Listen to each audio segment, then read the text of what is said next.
Sir Rona, ang secondary DTF operator dito sa RP Lipa. Ito po ang aming DTF machine. As of today po, madalas po ito nagagamit.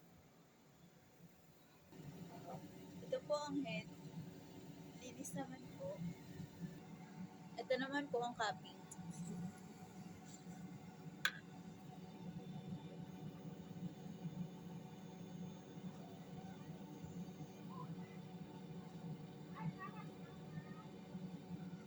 Ito naman po ang tamang pag-head clean.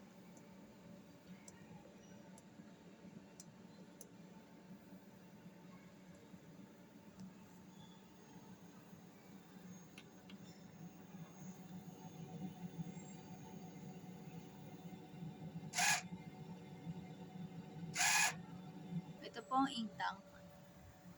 Maayos naman po. Ito po ang waste tank. Weekly po ito nililinis. Ito naman po ang nozzle test.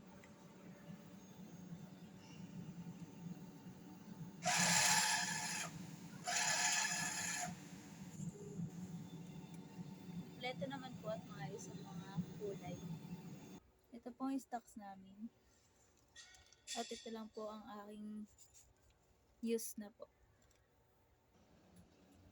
As of this week po, naka 66 meters po ako sa DTF. At wala na po kaming pending po as of na po. Yun lamang po.